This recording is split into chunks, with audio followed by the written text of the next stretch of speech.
Currently, it is 44 degrees here on the campus of Florissant Valley Community College. I'm Jell with your noon news update.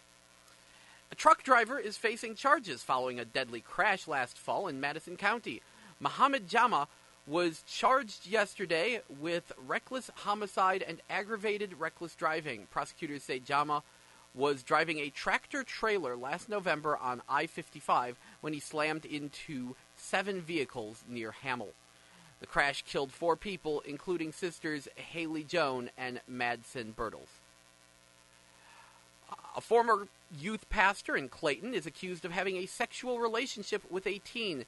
Andrew Dixon was charged last week, and authorities say the suspect admitted to the crimes, which took place at his home between March 1st and April 1st. The Central Presbyterian Church in Clayton fired Dixon after learning about the allegations. And Boeing is being punished by the federal government over concerns at its St. Louis production facility. Bloomberg reports the Chicago-based company has been cited by the Pentagon for quality issues. They include missing and incorrect fasteners on undelivered jets. Some of the problems remain unresolved after more than 2 years.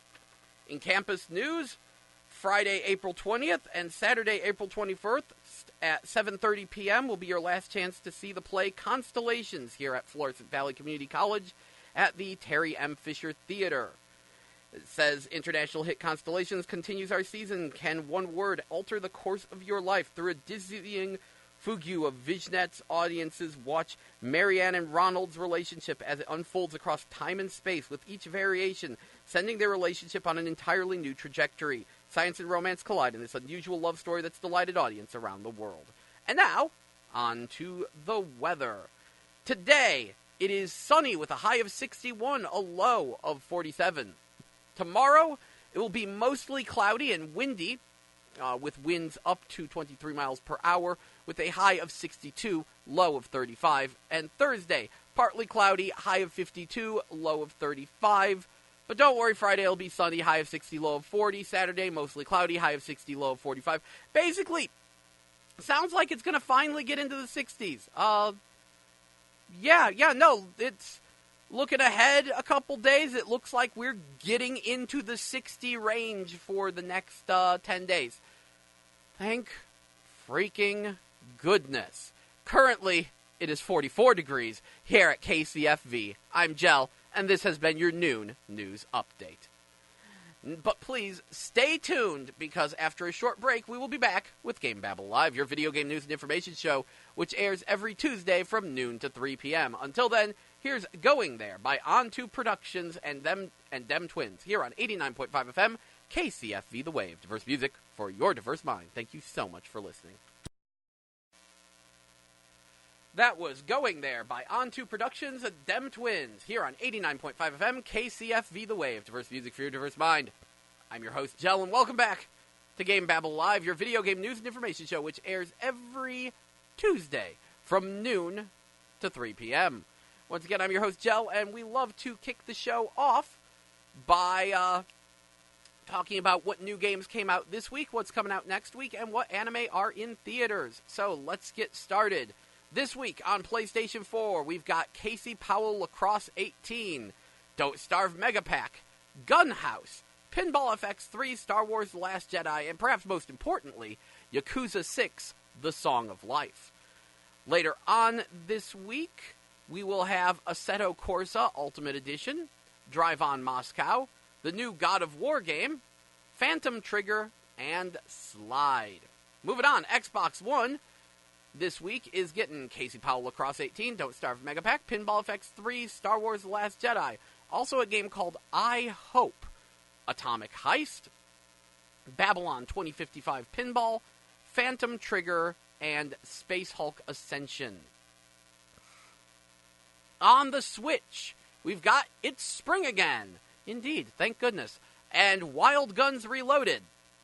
Followed by Arcade Archives Neo Geo Real Bout Fatal Fury Special, BAFL Brakes Are for Losers, Manticore Galaxy on Fire, which is a space combat sim, Neo Atlas 1469, and on Friday, The Nintendo Labos come out. Nintendo Labo Toy-Con 01 Variety Kit, and Nintendo Labo Toy-Con 02 Robot Kit, as well as The Way Remastered.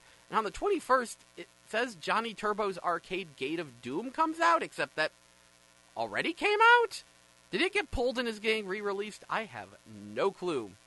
Moving on, though. Oh, and if you're wondering, nothing on 3DS and Vita this week. But next week, we've got on PlayStation 4, Code 51 Mecha Arena, which is a PlayStation VR mech combat game. So I'm in. Dead Secret. Emily wants to play too. Galgun 2, which probably has to be special ordered or downloaded. Rick and Morty Simulator Virtual Rick-ality Collector's Edition, which I guess it's going to be a physical release of the PlayStation VR game. Also, Runbow, Subarea, The Swords of Ditto, and To Leave later in the week, Death Road to Canada comes out, which is a very nice indie game. It's very reminiscent of Oregon Trail, but zombies and more shooting and two-player local co-op. Anyway, Xbox One next week is getting Subarea, Death Road to Canada, and Runestone Keeper. Nintendo Switch next week is getting Darkest Dungeon Ancestral Edition, Galgun 2, Hello Kitty Cruisers, Musinx, Runbow, South Park The Fractured Butthole, and all the DLC for that, along with Death Road to Canada, Where Are My Friends, Agatha Knife, Late Shift, Naruto Shippuden Ultimate Ninja Storm Trilogy, and 12 Orbits, Drago Dino, Jotun Valhalla Edition, Save the Ninja Clan, and Snow Moto Racing Freedom. Yeah, okay, that's interesting. The Switch is getting a whole lot more games next week than everyone else. Interesting. And also, the Vita is getting a game called Psychedelica of the Black Butterfly next week. Nothing on 3DS until May.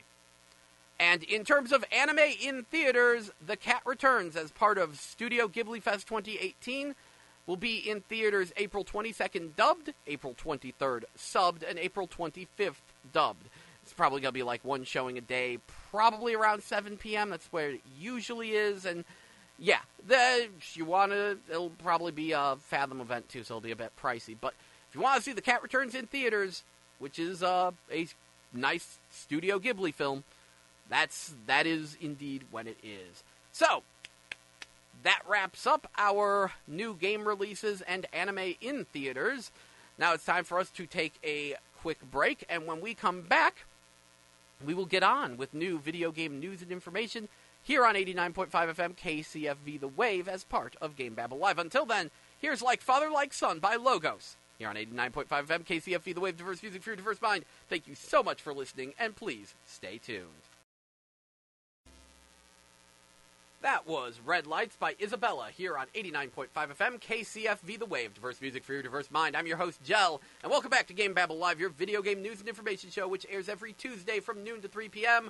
I'm Jell, joined once again by my co-host, spontaneous sidekick Sully. I'm here once again. Classes just got out, so I'm here. As usual. Okay, so we only have a few minutes before we have to go back to music, so let's get started with at least a little bit of video game news, the most surprising of which is Konami has just announced Castlevania Grimoire of Souls for the iOS, so for your iPhones and stuff. This is surprising because Konami kind of stopped making games, and, the whole Castlevania team has sort of left, and they're making Bloodstained, which is a very Castlevania-like game, and all of a sudden it's like, hey, we're Konami, and we're going to do a Castlevania game on iPhone that's going to be 2.5D and takes place in the future, but also in the past with Genya Arikado and stuff, and it's supposed to have multiplayer, so it's a little bit like Harmony of Despair, but not. The point is, it's kind of a crossover Castlevania with like a bunch with characters from older games. Most notably, the ones that they've shown so far are Alucard, Simon Belmont, Charlotte, Shinoa, and Maria. The interesting things, number one, yes, Maria is Little Maria from Dracula X, not the one from Symphony of the Night. And interestingly, they are using the old-fashioned Conan the Barbarian design for Simon Belmont instead of the red-haired one with the leather pants and the feather boa, which had been the one they'd been using for the longest time. Currently, there's going to be a closed beta test for the game. Which is open for registration until the end of April, but it is still an iPhone game. But really weird that Konami's actually making a game again. I wonder how this will turn out. It sounds sort of good, but once again, it's a mobile game, so you never really know. Yeah. It's a mobile game, and it's from Konami. Just the state of Konami right now is really weird. It's questionable at this point. Yeah, because everyone left. They mistreated all their employees. They all walked. And now we're all just sitting here going, wait, Konami remembers that there are things other than pachinko in the world? Konami exists? What? Exactly. Anyway, like I said, that it was going to be short. Here is For a Minute by Matt Jordan here on 89.5 FM KCFV The Wave, diverse music for your diverse mind. But after another break, we will be back with more video game news and information. Thank you so much for listening, and please stay tuned. That was Mississippi Hurricane by Anthony Gomez here on 89.5 FM KCFV The Wave, diverse music for your diverse mind. I'm your host, Jell, and welcome back to GameBabble Live, your video game news and information show, which airs every Tuesday from noon to 3 p.m. I'm Jell, and this is Spontaneous Sidekick Sully. Still here, no matter what. And, so now it's time for more video game news and information. Let's start things off by mentioning good news. Shenmue 1 and 2 HD are coming this year on PS4, Xbox One, and PC. There will be a classic and modern control scheme, and perhaps most importantly of all, there's going to be a Japanese voice option. Ooh. Which is very good. Which is what you like. Well, it's not just that. Shenmue's voice acting is kind of infamous, which I'm glad there'll be an English option because I kind of love how terrible the dub is, but it is a legendarily terrible dub. With, the main character just kind of sounds like a robot the entire time. Maybe I should get another. I'm looking for sailors. It's, it's not a very good dub in a game where everything is voice acted. It's like, yeah, Japanese voice option, good call. Anyway, this is going to make a lot of people happy. I know a lot of people have been asking for this. I know prices on Shenmue 2 have been steadily climbing, and, a lot of people would like to catch up before Shenmue 3 finally comes out, which is, making some steady progress. So, that's very good. I know you, Sully, have some things you want to talk about, so go ahead. Let me bring it up real quick. I was grabbing something. What apparently came out today, I thought it still had another week, was the Adventure Pals. Seems like a nice, cute little indie game. The best way to describe it is what it describes itself as: a story of love, giraffes, and hot dogs. The Adventure Pals is a quirky game about friendship involving a small boy and a crazy adventure he goes on with his giraffe and pet rock. The boy must explore his childhood as he goes on an epic quest to rescue his papa from being turned into a hot dog. Very wide type of indie game, but it does appear to have a 2-player mode, and it's out now. Apparently came out like yesterday or today. Actually, today I believe. Yeah. On Steam, Switch, PS4, and Xbox. So that's there. That looks like lots of fun. Another bit of indie news, specifically for the PC, is a new game, Dark Souls inspired, pretty much, I believe. It looks very Dark Souls inspired. Is called Sinner, Sacrifice for Redemption. It's a dark indie game as a debut for a new company called Darkstar. It looks very, very interesting. So the synopsis of the game would be: so in Dark Souls, to beat more powerful bosses and stuff, you level up. Well, with Sinner, you're forced to give up levels and powers every time you go into a new you go to fight a new boss, which there's 8 bosses in the game. The The description says the first 7 are based off the 7 deadly sins. So that looks to be kind of promising. Yeah, and one of the things I find interesting about this is I remember folks discussing a level-down system in the past because we're so used to level-up systems in video games. They make so much sense to us, but when you actually think about it from a challenge perspective, they're kind of dumb. Because when you first start the game and you're the worst at it, your character is also the worst at it. They're all, they're low level and you need to level them up. And by the time you actually get good at a game, your character is now ridiculously overpowered. So games can get almost ridiculously easy over time sometimes with level up systems. So if you're going to go Dark Souls, which is generally something thought of as a game based heavily on challenge, it makes a lot of sense to do a game built around a level-down system like that. I just found the idea interesting when I found it on an article the other day. It should be coming out April 23rd, so that's what, this week? Or early next week?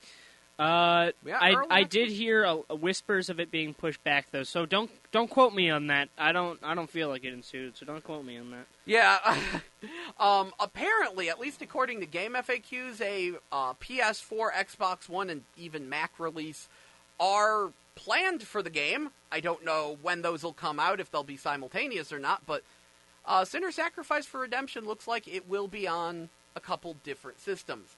And its graphics, those looked super pretty. I loved those. Those look great. Yeah, that was looking really promising.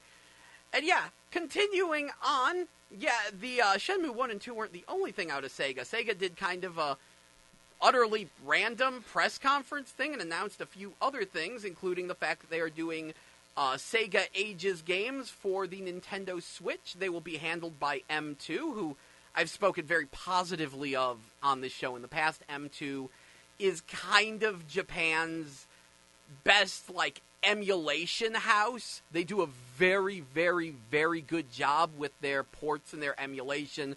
They'll often, hack the game to add in something extra, like hidden characters that were cut from the game initially, or boss characters, or adding in a new challenge mode, or color edit, or online play. They always do a little bit extra, and I really appreciate M2 for that.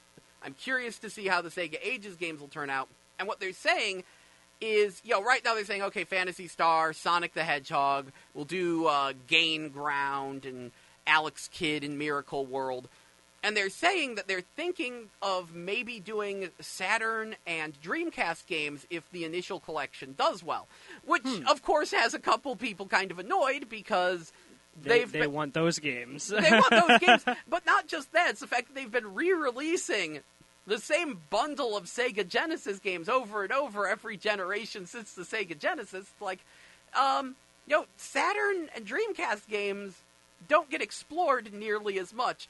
So there's got our fingers crossed for them releasing those as well. And honestly, they need to get on some of the arcade games, because I was reading some comments and someone pointed out, we still don't have a real home port of Golden Axe Revenge of Death Adder. And that's a thing that needs to happen, because a lot of people love Revenge of Death Adder. I love Revenge of Death Adder. It'd be perfect for Switch. It shouldn't be that hard to emulate, because we can run it on our PCs in questionable legality. But yeah, so I'm hoping we see more of this. But the funny thing is that this is yet another retro collection coming out on Switch before the Virtual Console hits. This is something that's kind of funny, because Nintendo is going to have a Virtual Console for Switch. It will launch at the same time as their online service, which I think is supposed to be next, this upcoming fall or winter.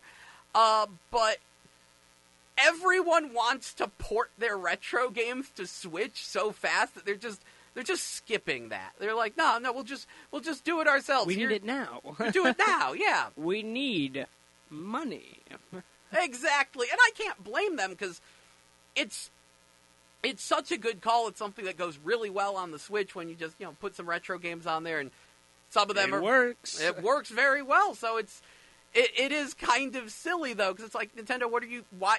I don't fully understand why Nintendo is delaying the Virtual. What's there to delay? Put some old games on the Switch. Everyone else is beating you to the punch. It's like they're top competitors. Hey, wait, that's the Switch. Let's all give our games to Nintendo to put on their console before Nintendo even releases any of their original games for the console. Yep. Actually, speaking of things coming to Switch, apparently Valkyria Chronicles will be coming to Switch in fall. It's just going to be like an eShop download, but that's good. Valkyria Chronicles is a good strategy game. It's kind of been released on a bunch of things, though. Originally PS3, they did do a PC port, they did do a PS4 port, but now it'll be on Switch as well. Good times. If you've never played it, it's very interesting because it is turn-based strategy, but like when it's your turn, it kind of turns action-y. You directly control the character and get behind cover and aim, and your bullets are flying overhead that can hit you as you're trying to get there. It's a weird mix of action turn-based strategy, but it's neat. It's very neat. Cool. And there is a new Sakura Wars in development, which will take place 1 year after Sakura Wars 5 So Long My Love. This is very good because, well, So Long My Love was supposed to be the last Sakura Wars game. They took a huge break there. Like, anyone who actually played that game here in America, remember, we got it like 5 years after Japan did. It has been a very long time since they made a new Sakura Wars. It's good to see the series back. Fingers crossed we'll actually get another entry in the series, especially because it's sounding like it'll take place in Japan again with the classic crew, and I know that was a lot of people's complaints with So Long My Love, because while we never got the games of Sakura Wars in America, we got, like, all of the anime series. So everyone's very attached to the original crew, and then we finally get a game in America, and it's one of the ones that takes place in a different country, different group of characters and stuff. And, the classic ones make guest appearances, but they weren't, as part of the central game. I liked it because that was the one I wanted, was So Long My Love, but it was still just really weird. Also, Sega has announced a Sega Mega Drive Mini in Japan. Mega Drive is, of course, the Sega Genesis. You're probably going to say, wait a second, aren't there already Sega Genesis Minis, like, out on the market right now? Yes, and they're garbage. They're made by They're made by a company called At Games, who has been releasing little miniature Sega Genesises, Genesi, whatever. At Games has been releasing a lot of Sega Genesis-based things. On a scale of the bathroom trash can to a landfill, about how trash are they? Somewhere in the middle. Like, okay, so the kitchen trash can. Kitchen trash can, yes. Like, the At Games Sega Genesi, mostly, they work well enough for certain games, and they're usually very cheap, but the sound emulation on them is absolutely abysmal, and certain, like, aspects just don't run quite right. So for some games, they're fine, and for other games, they're a complete dumpster fire. And they've been trying to improve them, but every time it's still an At Games thing. It's still a very chintzy, poorly put together little mini Sega Genesis.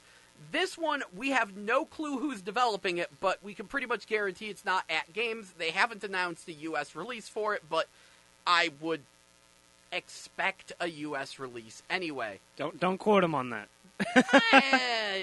I'm relatively sure it's going to get a U.S. release. But yeah, all they've said is, oh yeah, we're doing a Mega Drive Mini buy. That, like, they haven't announced what games it will be on it. They haven't announced who's making it. They just showed a picture of a little Mega Drive. The Mega Drive Mini happening by. It's like I'm just saying it because every time I expect something to happen, it doesn't go as planned. It's like Dark Souls 1 release. You don't have to pay, right? Yeah, speaking of that, Bandai Namco / From Software has given us still no more information, even though we now have barely a month until the release. So actually, shoot, I need to double check that. It might have gotten delayed. Really? Yeah, the Dark Souls Remaster for Switch and Solara Store delayed to summer 2018. Well, that's for Switch. That's for Switch.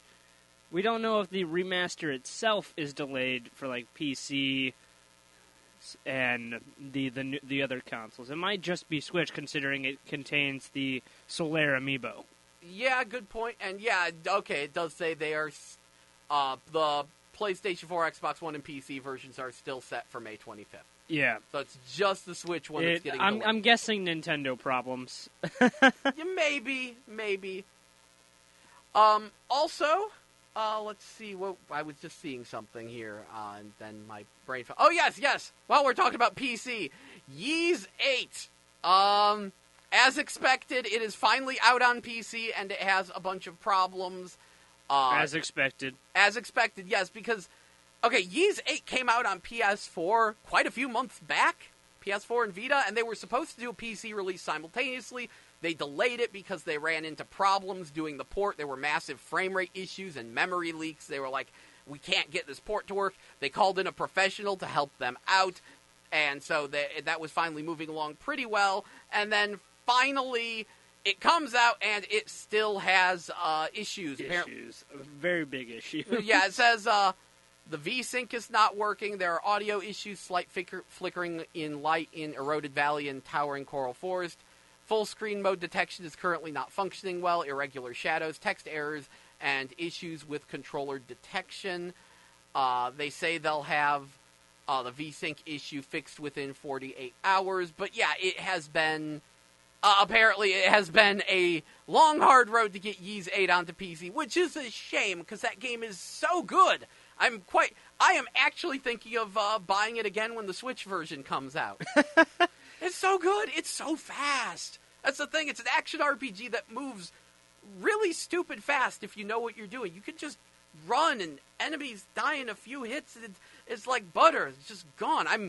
Man, ever since they actually added an attack button to Ys, it's been a great game. Ys is very old. The old ones actually just had you bump into enemies to kill them. Ooh. Yeah, which, at the time, that was how games were made. It's a very old series. But the newer ones, with attack buttons, some of them are feeling really good. I've talked about how much I love Ys Origins, which is pretty much on everything now. Except Switch. I don't think there's a Switch version of Ys Origins yet. But Ys Origins is on, like, pretty much everything now. That game just feels great. You hear us, developers? We want a Switch release. Oh, I can almost guarantee it's happening. It's been ported to everything else.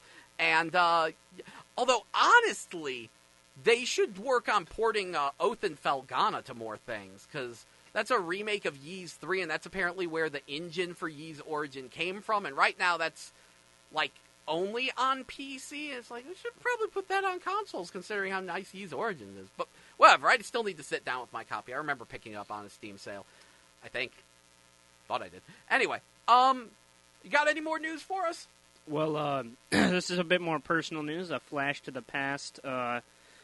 You remember The Witcher 3, right? Game of the year. Multiple Game of the Years.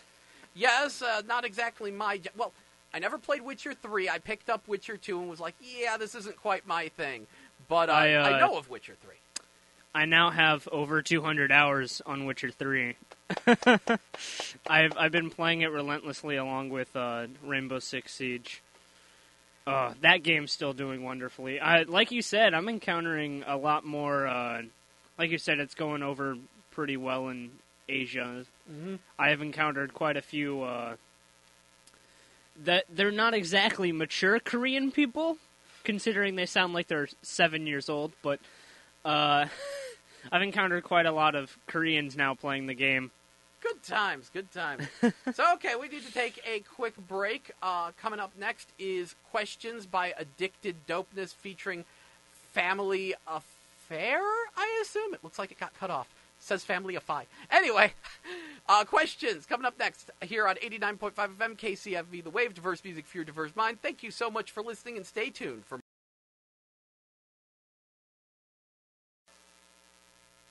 That was A Little Work by Fergie here on 89.5 FM KCFV The Wave. Diverse music for your diverse mind.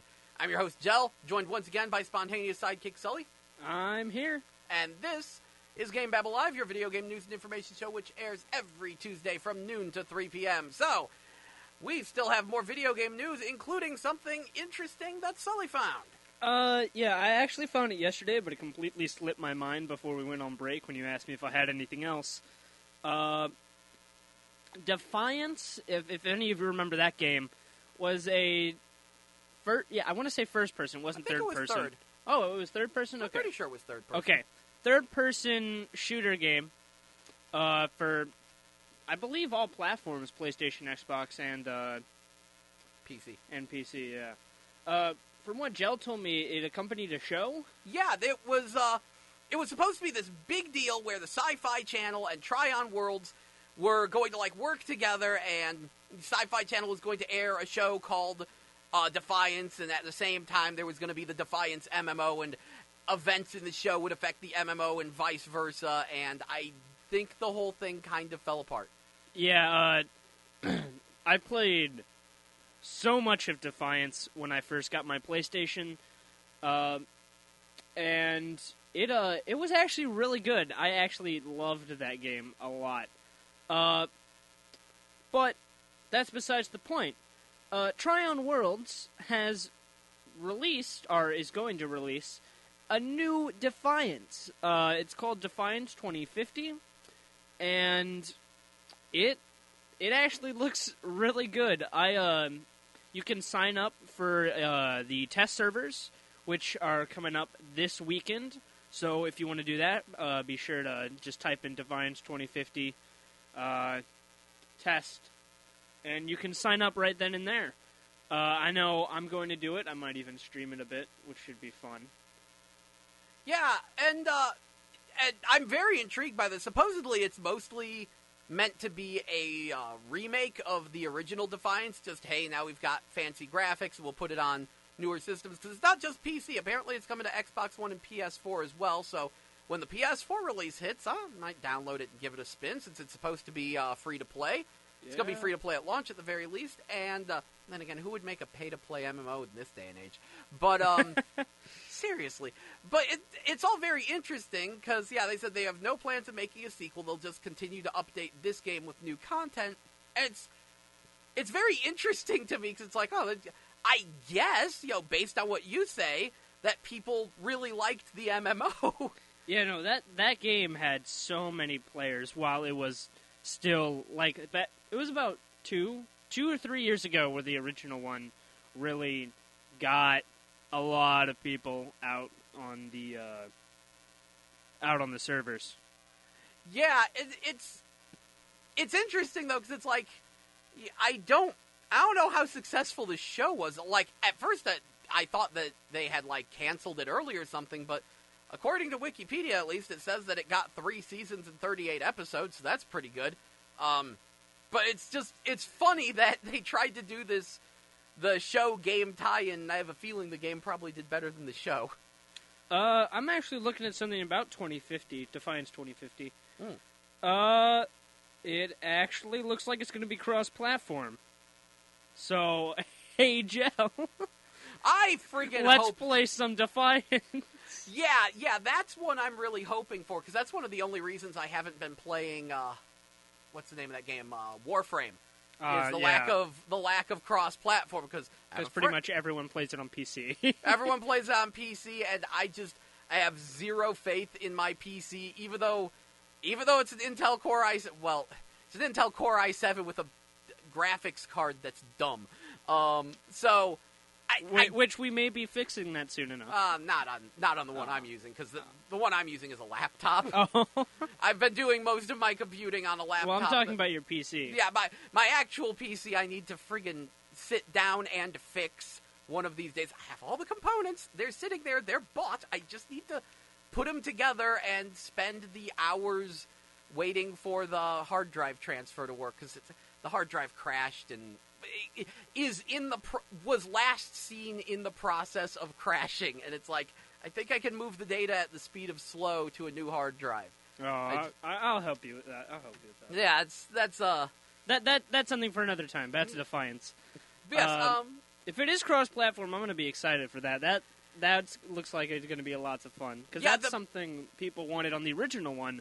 There's tons of forum posts about, And there was even a change.org petition to make it cross-platform. Well, you know what the problem with that is of course, servers. Well, that Sony doesn't like playing with Microsoft, and that's probably going to be a problem here as well. Yeah. It's going to be like, okay, if you're going to do Xbox One, PS4, and PC, which one is getting locked out? Because Sony will do PS4 and PC cross-platform, and Microsoft is completely open to anything. They don't mind playing with PS4, so it's like, is it going to be Xbox One and PC, PS4 and PC, or is Sony finally going to wise up and open the servers?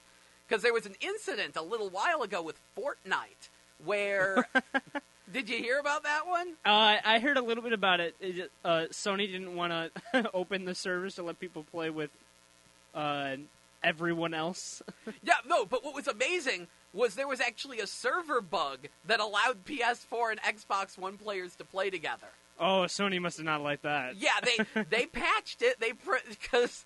But yeah, like something accidentally happened, and everyone could play with one another for like a day or two. Oh. And yeah, Sony was like, no, and like the developers of Rocket League have been incredibly vocal about that because Rocket League is on Switch, and you could play Switch PS4 and Switch Xbox One and PC together. PS4 is the only one that has its own separate servers. So Sony's being a little kid, basically. They are, and the developers have outright said, yeah, no, all we have to do is flip a switch and you all could play. That's probably what happened, is that someone accidentally flipped the switch. Exactly. There was a bug. Switch got flipped. Everyone was able to play together, and everything was wonderful in the world. Then Sony had to rain on everyone's parade. Thanks, Sony. Thanks, Sony. Yeah, as usual. So... We love and hate Sony so much. Honestly, it's mostly hate from me. As much as I love the PlayStation VR, it's mostly hate.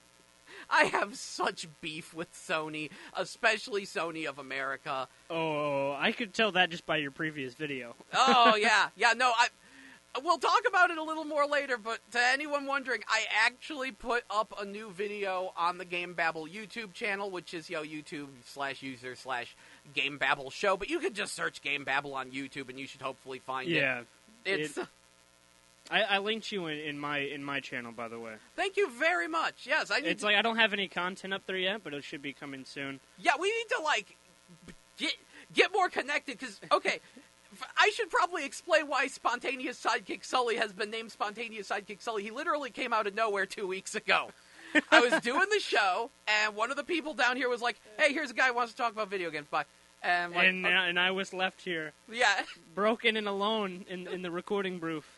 Yeah, and then we got to talking. Yeah, then we got to talking. I'm like, okay, fine, because I mean, shows like this generally tend to be better with a co-host, and I haven't really had one, so it's a nice dynamic. It's a nice dynamic. It's good to have you here, and so I appreciate it. But yeah, so we haven't actually exchanged any information to discuss things online. I meant to do that later. So yeah, that is a thing on the to-do list.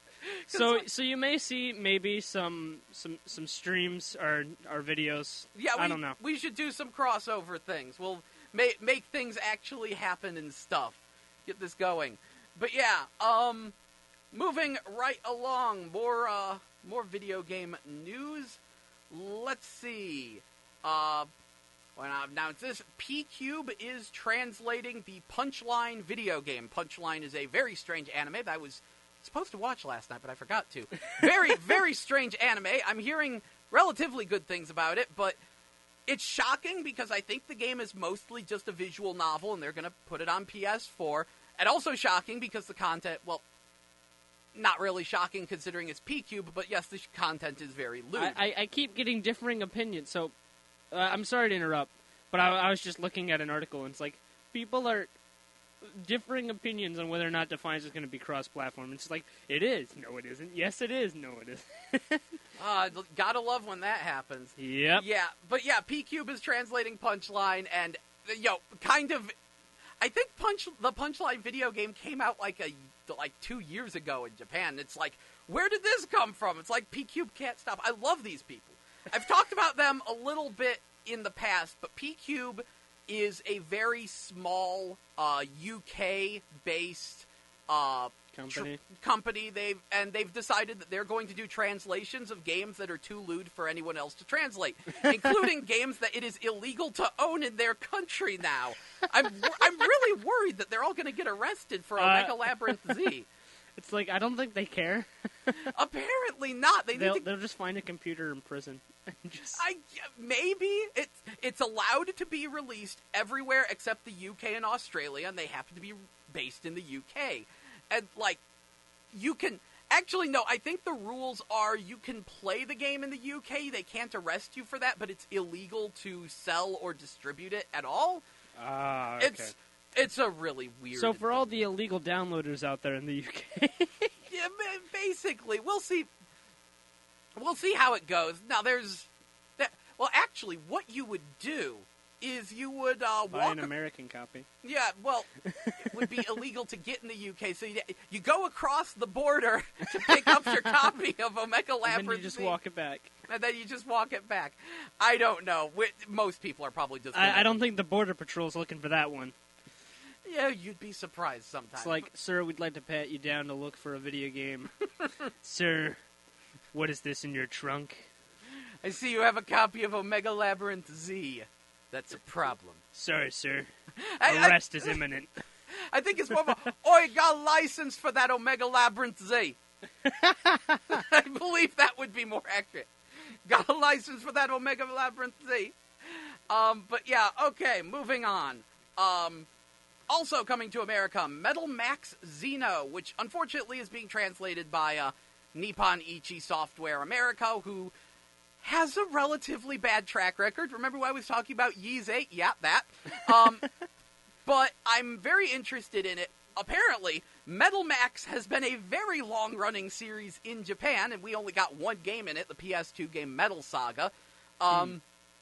It's curious, because it goes all the way back to the Famicom, was originally a Data East game, then Success took it over, and now Kadokawa Shoten. The original designers are back on board for it, and they actually have been for almost every game. And the name Metal Max very much comes from Mad Max. It is a post-apocalyptic, kind of Mad Max-esque JRPG, where... Ooh. Yeah, which... That actually sounds really nice. That might be something I'll pick up. It's a little... I know that one of the main things is that when you're running around the world map, you do so in customizable tanks. And... Okay, I can get cars, but why does every single person in this world have a tank? Not every single person. And there are, like, dune buggies, but tanks are generally preferred. And you can, like... I saw you can add legs to the tank, so that's nice. Spider tank. Exactly. So when you're on the world map, at the very least, your combat is going to be in tanks, and the enemies can be pretty ridiculous. I saw a Brontosaurus popping out of a boat. And I know you can have dogs with guns strapped to them as party members. That's been a recurring theme. Oh, that... Yeah. Man's best friend, guys. Exactly. And, that is going to be hitting PS4. I know Japan it's PS4 and Vita. I think America it's just going to be PS4. I know you're going to say, hey, what about a PC port? And I'm going to say... Please. Ys 8. But we'll see how it turns out. Apparently, the series is actually known for being very free-form and that it's, like, kind of possible to end the game at almost any time. So I'm very curious to see how that works out. I've never played one. I actually gave a friend of mine a copy of Metal Saga as a gift, but I never played the game. It was just, the game was cheap, and I was like, I figure I'll enjoy this. So, I've never actually played a Metal Max game. I know there's a fan translation of one of the Super Nintendo ones, so I might need to poke at that. But looking it up, I have officially gone from, whatever, to, okay, maybe I'm buying this. This sounds pretty good. That's when you know Jel's interested. I'm interested in this now. Moving right along. Apparently, Stardew Valley's multiplayer mode. I've looked quite a bit into Stardew Valley. Apparently, they're looking at the multiplayer mode being released in about a month. It's almost ready. That's rather quick. I think they've been working on it for a bit. But yeah, it's, I expected it to take longer, you know. Yep. Also, Treasure is teasing a Nintendo Switch port of Ikaruga. I could kind of expect that.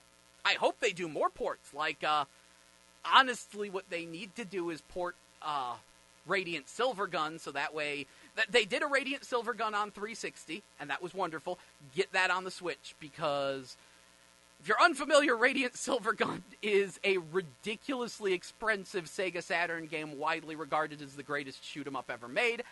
I don't agree with that assessment, but I get the fans, and that's why I'm like, and Ikaruga was kind of considered to be its pseudo-sequel. It's like, yeah, you should probably get on Radiant Silvergun, since that's the one that's more of a pain in the butt to get.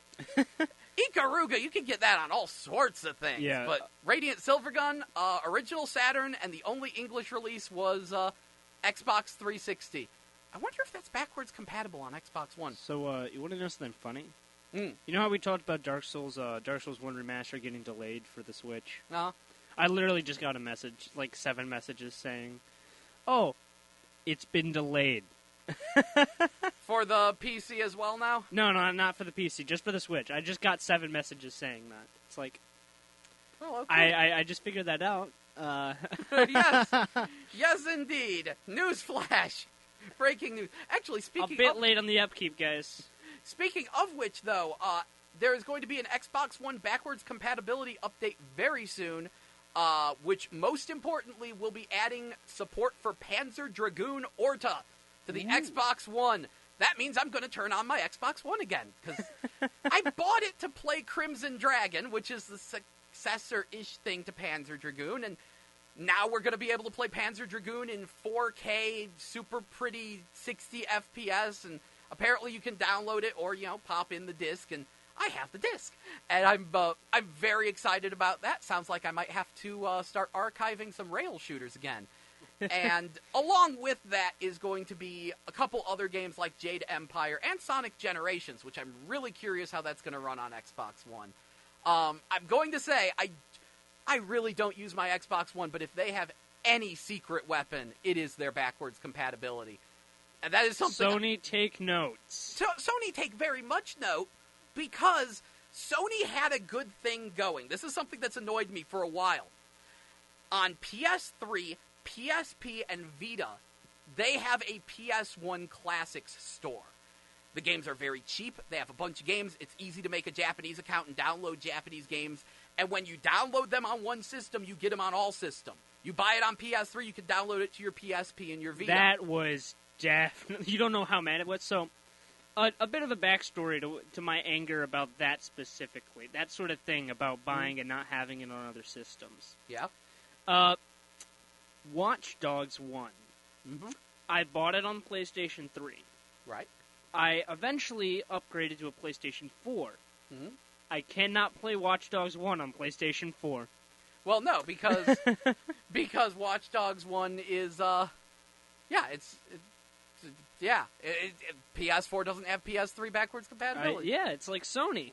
Guys. Well, I understand the PS3 one, because the PS3 had very bizarre architecture with its cell processor. But... What I don't understand is the lack of PS1 backwards compatibility. And again, everyone says, well, yeah, PS1 is that old, they don't usually go that far back. No. PS3, PSP, Vita all share the same amazing PS1 online store. Why is that not compatible with the PS4? Why didn't you continue that online store? It was because we had PS2 games. They also had a PS2 store, but that was only for PS3, and now they're like, man, they did port they had something nice. But... They did port a few PS2 games to PS4, but very few, not as many as they did on PS3, and now they've completely buried that. Like, finding the PS2 ports on the PSN store is kind of hard now. You pretty much have to search for them. It was hard when they first released them. What are you talking about? Right. There was like a month or two where there was actually a PS2 Classics button, and then it went away. Sony needs to disappeared into the abyss. Yeah, Sony along needs with to do our better hopes and dreams for cross-compatibility on Rocket League. Yeah, exactly. It's Sony gonna Sony sometimes. Usually all the time. Every other minute, boys. Yup, indeed. So, time for another quick break. Here is Favorite Color is Blue by Robert DeLong featuring K-Flay. Here on 89.5 FM, KCFV The Wave, diverse music for your diverse mind. Thank you so much for listening, and please stay tuned for more.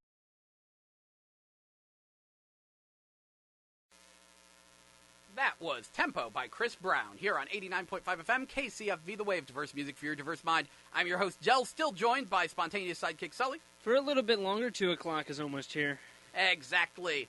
And this is GameBabble Live, your video game news and information show, which airs every Tuesday from noon to 3 p.m. So, continuing with video game news.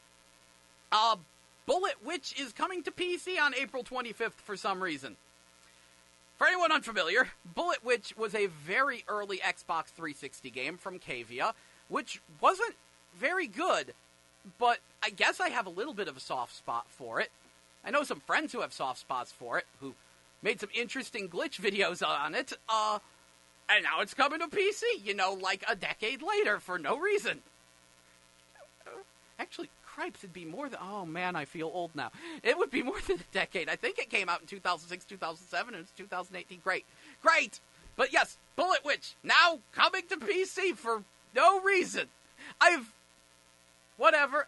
It might be nice, because it should run smoother, and I'm kind of curious about it. Like, I almost want to get it, 'cause it's like it would run smoother, and there'll be mods for it, and maybe, I don't know. No, does anyone care about Bullet Witch? It's so baffling. But okay, fine. It's coming to PC, finally. Moving on. ARMS is still getting updates. They've added some new dashboard features to track party crashing and the like, and this is important because, well, back around Christmas, we thought we got the last ARMS update, but they're like, no, we're going to keep updating ARMS. That's cool. Woohoo! So ARMS is fun. ARMS is fun. Have you tried it? Yeah, one of my friends has the game. We played a bit of that over the past weekend, and that was a fun time, actually. Yeah, I need to spend more time with it. That was actually the thing that really sold me on the Switch, because I love the visual style, and I really enjoy it, especially after figuring out how to really get a lot of horizontal mobility with Twintel. Because you can... If you... I watched that stream. Yeah, it's like... You dash, and then you jump, and then you charge, and then you release to dash again. It gets nuts, because, yeah, like, her special ability is you charge the punch, and it slows... Or you hold block or jump or whatever, and it slows down any projectiles coming at her around her. If you do it on the ground, that's all it does. But when you do it in midair, when you release the jump button, she'll, like, dart off in a direction, and you can... Oh, that's pretty neat. Yeah, so... That's right, that's how it was. You dash, then you jump, then you air dash, then you charge. You air dash, hold, release to get another dash. That's how you get, like, a triple dash, and you move around the arena so fast that way, and I love mobility. I'm surprised, because that does really make her more mobile than Ribbon Girl, if you ask me, who's supposed to be the major mobility character, and I just need to spend more time with that game. I need to see how it's shaping up. I need to go look. I need to get it for my Switch. That's what I need to do. It is neat times. Moving on, since we are now talking fighting games, Siegfried is confirmed for Soul Calibur 6. I know a lot of people are going to be happy about that. It was slightly questionable for a minute, because Soul Calibur 6 is it's a retelling of Soul Calibur 1, but like an alternate timeline retelling of it, and that was back when Siegfried was possessed by the Soul Edge and he was Nightmare. He was in the home versions of the game as a bonus character that was pretty much just a reskinned Nightmare, but now I think he's actually like a full separate character, even though he's also Nightmare at the same time, so we'll see how it plays out. Who knows? Yeah, I'm curious how Soul Calibur 6 will turn out. I'm just still amused that they've rolled it back that far because they screwed up so bad with 5. Also, this past week, Blue Mary, Najd, Oswald, and Hydern have been released for KOF 14. Very nice. Kind of surprising, because KOF 14 came out a good while back, and we didn't think... Well, I should rephrase that. It doesn't seem like anyone cares because we live in America. However, King of Fighters is currently being handled by a Chinese company, and hey, guess where King of Fighters actually matters? China, Mexico, South Korea. King of Fighters is so weird in that it's really popular outside of the normal centers of popularity. It has almost no popularity in America. It's got some popularity in Japan.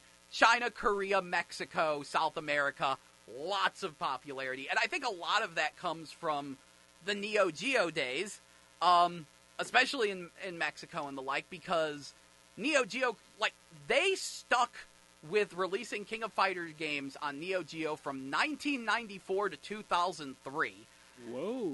Yeah, KOF 03 was the last Neo Geo one. It was handy because they had years back then. They used to release them yearly. And yeah, so KOF 2003 was the last one they did on Neo Geo, and the Neo Geo was an arcade setup that came out in 1991, and it didn't take long for people to figure out how to bootleg the cartridges, and as such, gamers will find a way. Again, arcade hardware and Mexico. So that allowed that game to spread really hard in Mexico, and now it's very well known there and in South America, which was also why KOF 14 that is focused on having more unusual teams. It has a new China team as the new main character team for this arc. Then they added a proper South American team. They added a Mexican team, which I wanted because Angel is one of my favorite characters in the series, and I'd been saying, make a Mexican team just so we can get Angel back. And they did. Angel's back. She's on the Mexican team. It's all grapplers. And now Jell is happy. I am very happy. I'd like Mei Lin back and Hina. I could make a laundry list of characters I'd like back, but Angel's back. That's the most important thing. Because she was on the villain team for the Team Nests for 2001 and 2002, and due to the fact that the character she was most closely related to had to be removed from the series for copyright reasons, we thought that she wouldn't show back up again. But she's a very popular character, so they put her back. It's good, even though she's so hard to play. It's what we want, so we'll get it. Exactly, which is kind of the overarching idea of KOF 14, since they were there's just a Soulnado happening, time and space are warped, so any dead characters can come back, any characters from later in the timeline can show up. They don't even have to be KOF characters, because we put Nakaruru in there. They have the Other World team that has 2 characters from Pachinko games and Nakaruru from Samurai Showdown. Oh, that sounds like it's going to be interesting. It is good times. Nakaruru, as usual, is the best character in the game. She has a bad tendency to do that because she has a bird. She can just call on her bird Mama Haha, and that lets her fly around, and that generally makes her really broken in every game she's in. I like to think being able to fly in pretty much every game that doesn't involve aerial combat pretty much makes you overpowered over ground troops. It tends to be. And that was how she was back in Capcom vs. SNK 2 and so many other games. Why does Capcom have to fight everyone? That's what they do. But yeah, so I'm glad KOF 14 got an update, especially because a lot of us were sitting here wanting Blue Mary, and the return of Oswald is great. I've got a friend who's a huge fan of Oswald. He had a lot of fans, and he was only in KOF 11, so it's good to see him back for 14. Hydern, missing Ikari Warriors member, and then Najd was a new character designed as part of a character design contest, and that was really neat. So, good to see all of them in the game. Let's see if there's... Oh, that's the other thing I want to talk about. This will be a good way to wrap things up. So, My Hero Academia One's Justice. I've seen stuff on this. A lot of people are very disappointed by the trailer. See... They announced, okay, we're going to do a My Hero Academia game, and My Hero Academia, amazing anime, loving it. Season 3 is doing great so far. Yeah, and, so a lot of people were very excited to get a fighting game, but we kept getting all these dramatically angled shots, so we didn't know what it would be. And now that we actually see gameplay footage, it's oh, it's an arena fighter. And due to some of the features, like running on walls and being able to summon sidekicks, people are looking at it and going, oh no, it's just a reskinned Naruto Ninja Storm game. Oh. That's what they think. Yeah. See, that has a lot of people disappointed, because the Naruto Ninja Storm games, they were fun as sort of a casual, flashy thing, but they weren't good as a fighter, and they want an actually technical fighter. Here's the good news. The game, the My Hero Academia, One's Justice, is not being developed by CyberConnect 2. It is being made by Viking. Now, Viking is not a very well-known name. They're usually a stealth developer. But they are the makers of Gundam Versus, Gotcha Force, Rise of Incarnates, if you played that, and Gunslinger Stratos. Okay. They have made a lot of very fast-paced, very good, very technical arena fighters. They are pretty much the name in these kinds of games. They're the reason they've gotten popular recently. And so it's not being made by the Naruto Ninja Storm people. It's being made by Viking. So even though it has a lot of the same features and similar-ish gameplay, there's a very good chance that it will be much more technical and a much better game. Fingers crossed. I know I'm getting it regardless, because I want to play a My Hero Academia game. But I say all hope is not yet lost for that game. All right, and on that note, it's time for me to go to those beautiful, beautiful 2 o'clock classes. As I stated earlier, I might be streaming later tonight. Yeah. You can find me on Twitch at Babbling Sully. I'll probably be somewhere around 4, maybe 5 o'clock. So, yep. Check me out if you'd like. It was good being here again this week. It's good to have you here. And I'll still be here next week. So see you next week. And yeah, good time for us to take a break. So here's Crazy Beautiful by Skylar Steckler here on 89.5 FM KCFV The Wave. Diverse music for your diverse mind. Thank you so much. That was Sober by G-Eazy featuring Charlie Puth here on 89.5 FM KCFV The Wave. Diverse music for your diverse mind. I'm your host, Jell, and welcome back to GameBabble Live, your video game news and information show, which airs every Tuesday from noon to 3 p.m. Now, as I mentioned ever so briefly earlier, there is a new actual episode-esque thing of GameBabble up on the GameBabble channel, which is, YouTube/user/GameBabble show. You can probably search GameBabble and you'll find the channel that way. Either way, it's on YouTube. I actually put time and effort into actually editing it, and it was probably the fastest I have ever fast-tracked an episode. So what's it about? Well, Happy Manager.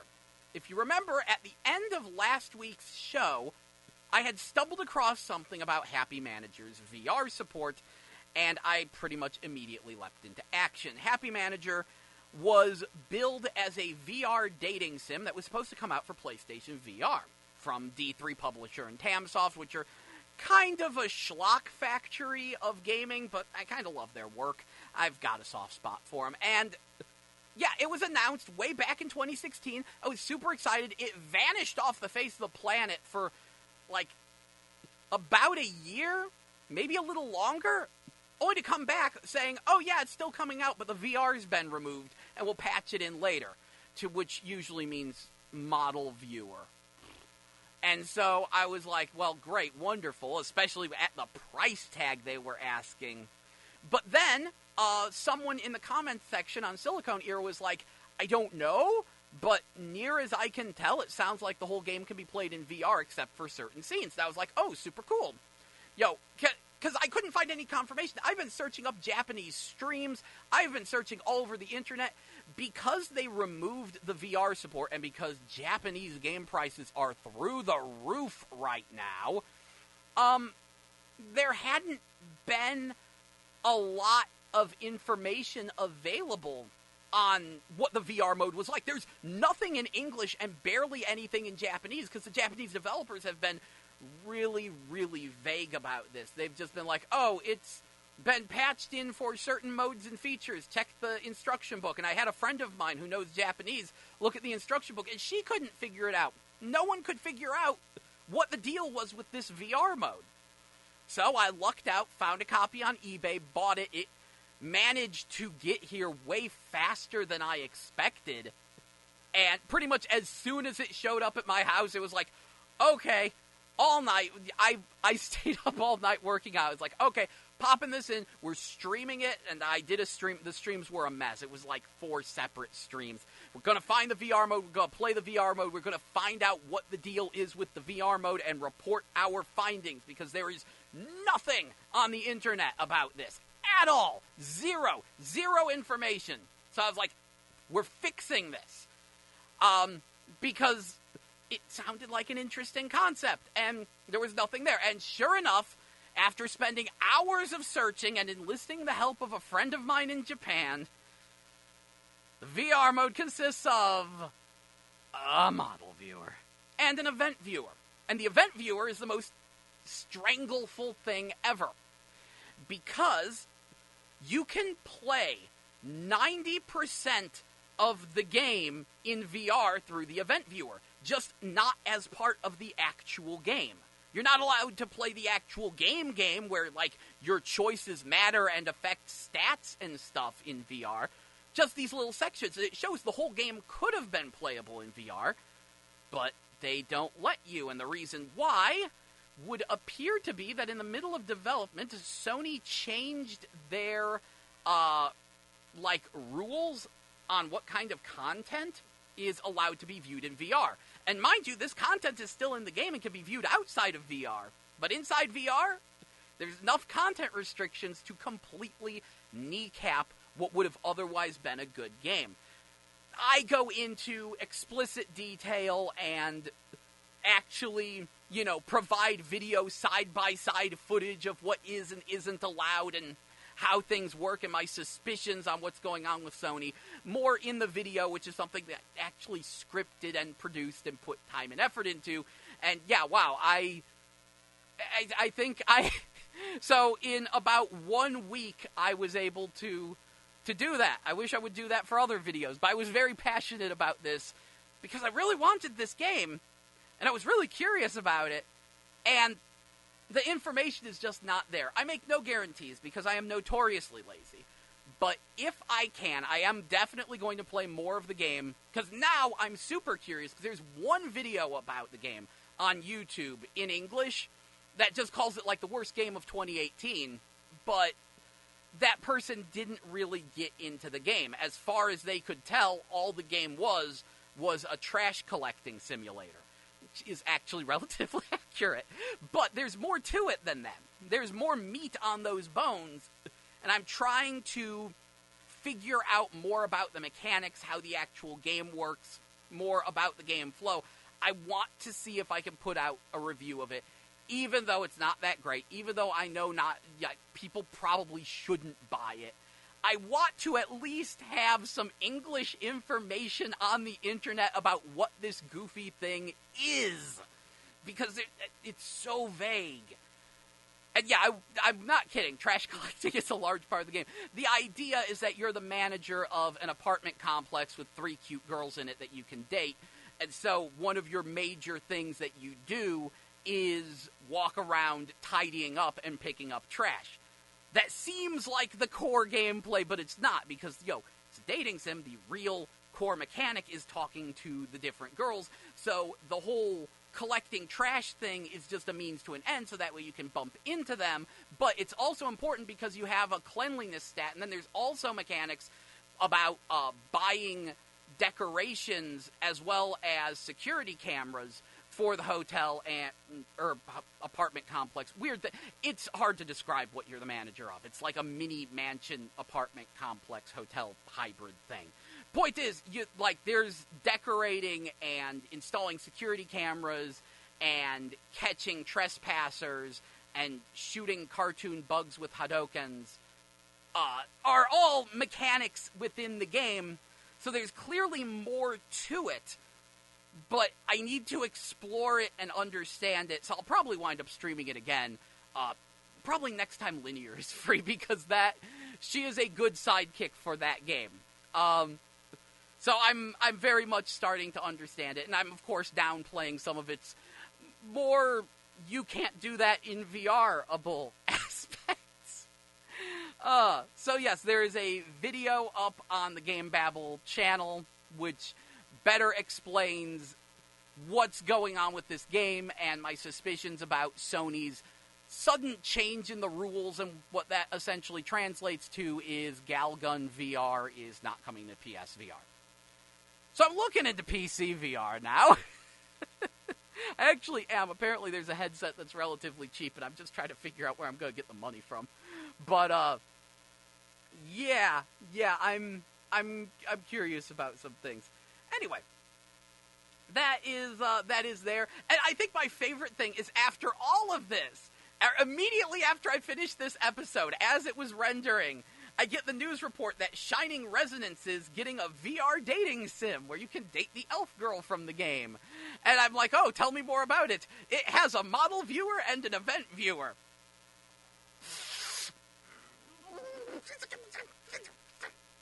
Is this what we've become? Just model viewers and event viewers? Can we not make an actual game in VR?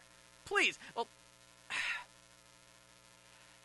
thankfully, when it comes to actual games, we have Code 51 Mech Arena coming next week to PlayStation VR. Very excited about that because, hey, I'm going to be in the cockpit of a giant robot shooting things. That's always a good time. And they've also just announced some kind of VR tennis game that's supposed to have a really advanced AI and physics from the fine folks at Bimbo Soft, makers of Roller Coaster Dreams.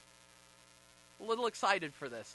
Roller Coaster Dreams was a very infamous early PSVR release that's kind of like a Roller Coaster Tycoon for VR, except it's really, really janky and ugly and has bad English and also doesn't have any restraint. Apparently you can, get on a Ferris wheel and speed it up so fast you start moving backwards, which I would love to see in VR. I've not bought the game, I just know it's infamous, and that it is actually better than the actual Roller Coaster Tycoon on PSVR. It was infamous for being, one of the, a bad VR game, and now worse things have come out, but also good things. I always want to remind people of that, because it's so easy to make fun of VR. So many people are very negative about it. I'm nothing but positivity. I love my VR way too much. And I'm curious to see where all the technology goes. But yeah, this week there was no new PlayStation VR games, but next week... Oh, cripes, we've got 3 different games coming out next week.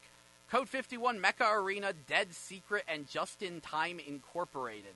I think Dead Secret's kind of just a mystery game, and Just in Time Incorporated could actually be called a Super Hot VR clone.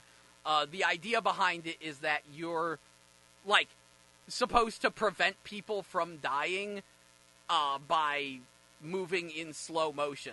So, a bullet's coming and you throw a thing in its way and stuff. And it has a very, simplistic, blocky art style, but that means it'll probably be super crispy when you actually play it. So I'm excited to try that out, but I'm more excited about Code 51 Mecha Arena. I think that's going to be really, really fun. Yeah.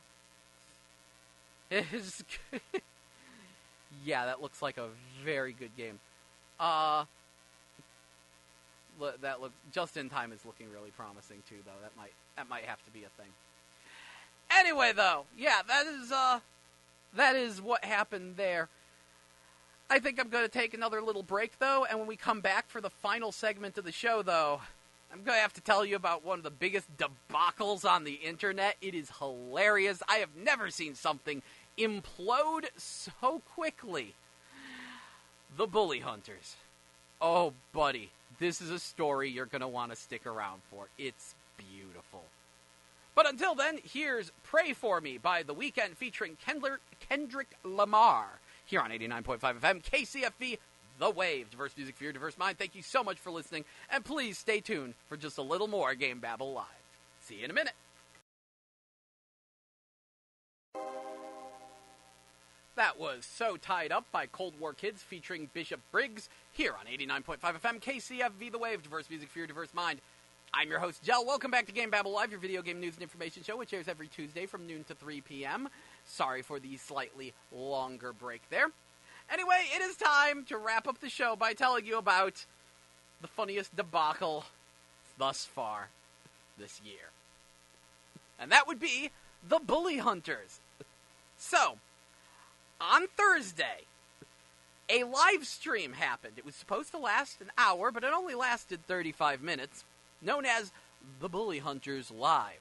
The idea was that they were launching a service where, when you're playing Counter-Strike Go, you could call them up, and they would have an elite strike force of female gamers who would come into your game, and if you were being bullied, they would eliminate the bully and tell them, bullying is not a game.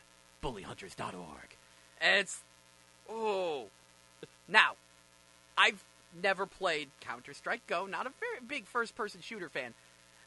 But if you know anything about video games, you probably see why this is a complete disaster. Because, okay, ignoring the 9 billion other problems, what's the base goal of the Bully Hunters? To show up in a first-person shooter, shoot a guy, and tell him bullying is not a game. And then they leave. That's it. It's a first-person shooter. All you do in that game is shoot one another. You die like 20, 30 times a game, right? So what the heck is one random person coming up to you and shooting you gonna do? What's that gonna accomplish? And that's not even getting into the logistics of it. Because the more you know about Counter-Strike Go, the more it's like this is a terrible idea. Because number one, you can't join a ranked match mid-game. Number two, in the ranked matches, and in most matches, you can only hear your teammates. So if someone is bullying you on voice chat, then they're a teammate. You would be asking someone to make your team lose for you. That's already working off the assumption that the bully hunter is better than the person harassing you. Okay? And that's before getting into the fact that, servers might be full. Your game might be full. It would only work in casual games. It would only make sense if chat is allowed between all the different players. Really being able to find your exact game and get in there while it's still happening? The logistics of juggling all this is stupid, and it's not going to do anything. If someone really is bullying you, that's just going to make them bully you harder.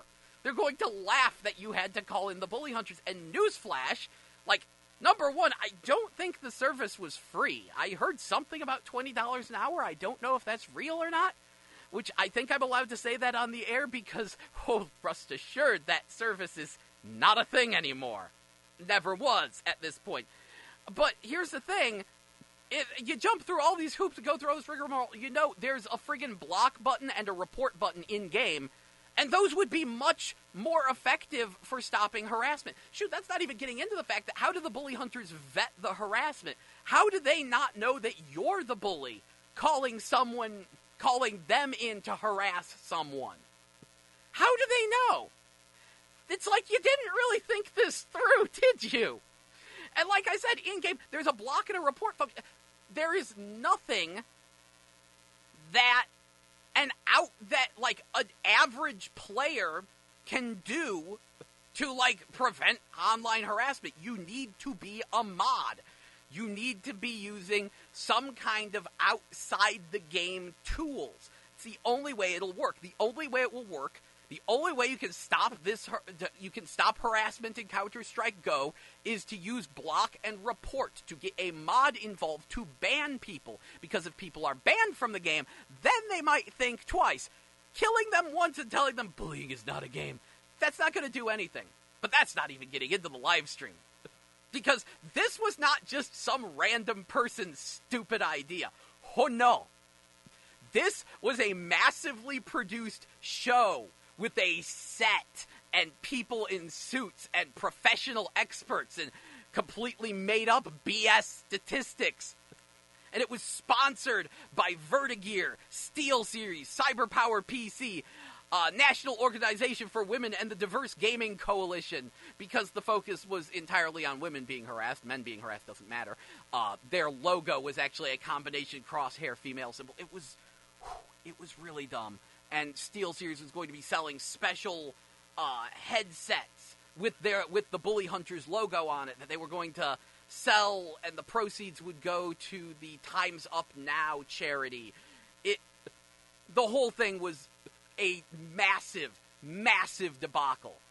Because people are watching this show. It is the most stupid, overproduced thing I've ever seen. Because, like, they're talking to this expert. They're talking to this expert on the topic, some psychologist. And in the middle of it, it's like, oh, sorry, I'm going to have to cut you off. The lights have come down. That means it's time for a bully hunt. And the lights go down. And it's like, this is our casual gamer. Boom! Spotlight. It is the dumbest thing. And again, the more you know about Counter-Strike Go, the worse it gets. Because people were looking at the footage, and they're like, wait a second. They're showing this person playing the game, and then they're like, cut to her feed. And she's on a completely different map. And then she calls in the Bully Hunter. They cut to the Bully Hunter's feed, and they're on a completely different map. So what they presented was... So the idea is that she called in a Bully Hunter, and the Bully Hunter came in to a completely random game, shot some random dude, told him bullying is not a game, and then left. But that isn't even really what happened, because it was all, like, pre-recorded beforehand. And what's more, the more people look into it, the dumber it gets, because it winds up that the person being bullied and the Bully Hunter were actually the same person, and in some cases, the bullies were actually the same as the people being bullied and the Bully Hunters, because the whole thing was staged. All the bullies had the same voice, too. They just got, like, some guy to say mean things, and they used his audio clips, and they just played them. So it was all staged, it was all scripted, it was all made up despite being Bully Hunters Live, which was flagrantly obvious, because it's the most stupidly overproduced thing I've ever seen on the internet. And it was so cringy that they cut it short. It was only 35 minutes long. It was supposed to last for an hour. But they didn't have any moderators in the chat, so the chat was a disaster. And immediately, like, while this was going on, people kept looking into it. And, like, the woman hosting the show was known to bully people on Twitter and say some pretty mean things when she streams. And, like, everything about this just fell apart. And of course, the whole thing was put together by some advertising company in Chicago. It was all a giant commercial. It wasn't real. It wasn't really trying to stop harassment. It wasn't trying to do anything. It was corporate BS dressed up as some kind of progressive initiative, and it failed because no one knew what they were doing. And now, this is the best part.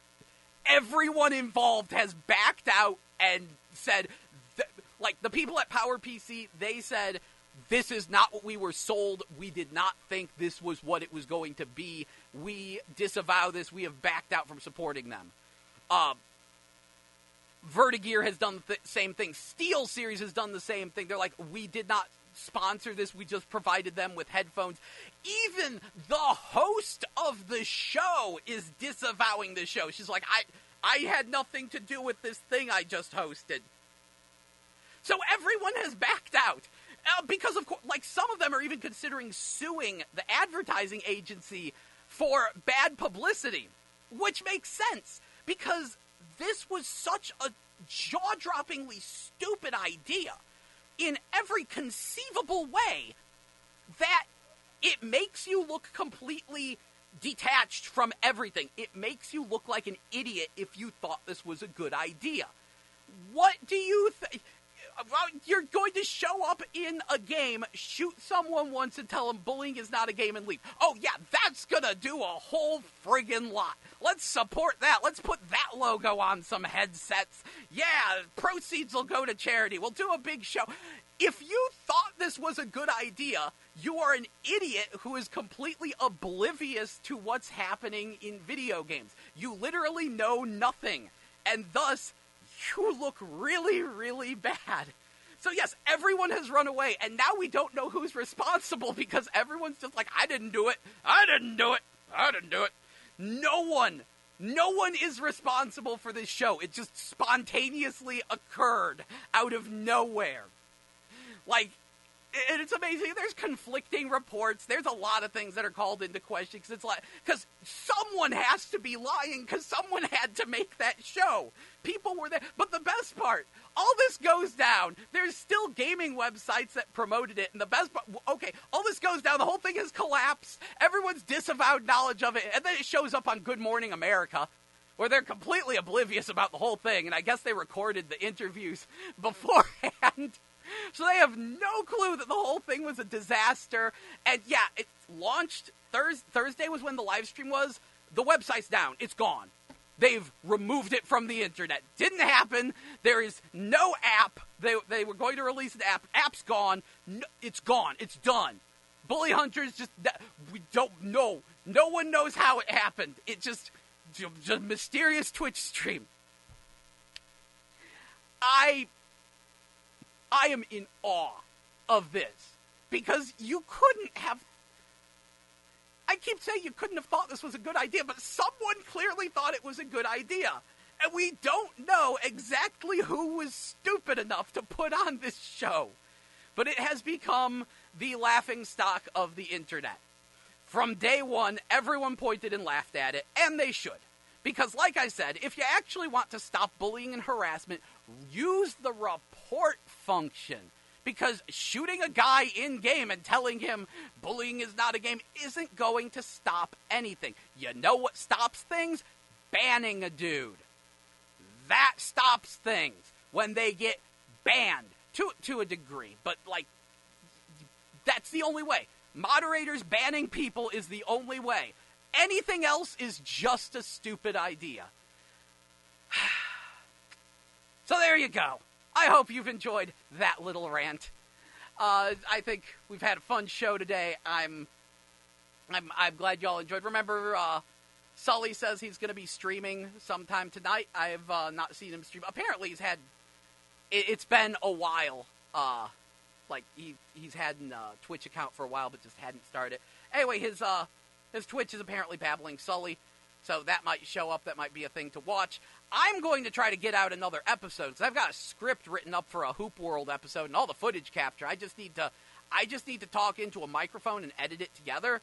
So maybe I'll be able to get a new episode, like, for reals out soonish. But until then, here is Misery by Gwen Stefani here on 89.5 FM KCFV The Wave. Diverse music for your diverse mind. Thank you so much for listening to GameBabble Live. And please tune in next week from noon to 3 p.m. for more GameBabble Live, your video game news and information show, here on 89.5 FM KCFV The Wave. Diverse music for your diverse mind. Here's Misery by Gwen Stefani. Thank you so much for listening. Please enjoy.